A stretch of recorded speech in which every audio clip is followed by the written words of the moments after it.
Hello everyone, welcome to conic sections and light cones, where we explain the concept of special relativity geometrically. Let's start with some basics and fundamentals. Let's start with spacetime. You can think of it as a four-dimensional mathematical space in which we take 3 dimensions of space and 1 dimension of time.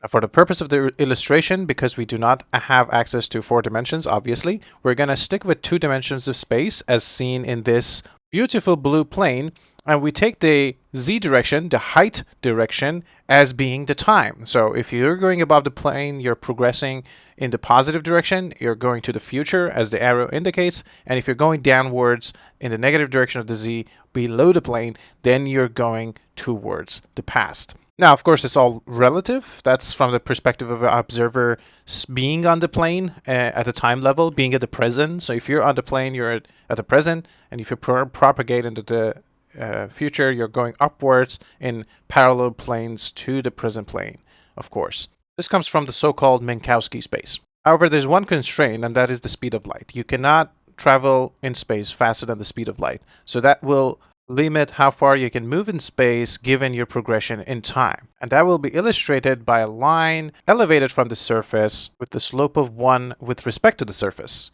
And in fact, it's not one line, it's a family of lines which rotates around this common center of the observer in space-time. Now here we draw a line perpendicular to the plane only in the time direction or the time dimension, and we'll intersect that line with another line that is 45 degrees away from the perpendicular line to the plane, so 45 degrees from the plane, and then we rotate that tilted line around the point of intersection, which illustrates the families of line of restrictions that we were talking about before. This happens to shape a cone. This cone is called a light cone. If we take the point of intersection, the observer's point, and the source of light starts emitting from that point, the light can only travel on the surface of this light cone in space-time. The space inside the cone is called the time-like space, which is part of the space-time or the universe that our observer at the center or at the tip of the cone can observe into the future or into the past if we're looking at the downward cone. Parts that fall outside of the cone are called space-like and cannot be observed by an observer at the center of our double cone or tip of each cone.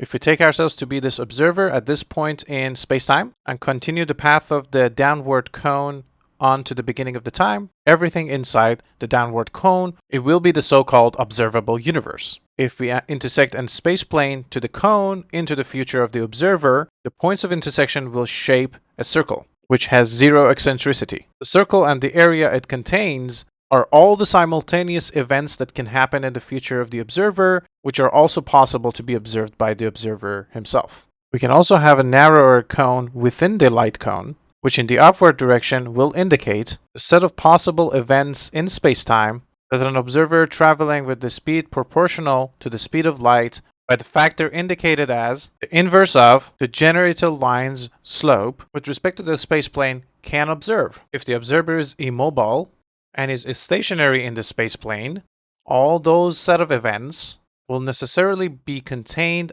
on the line perpendicular to the spaceplane, and our cone will reduce to a line.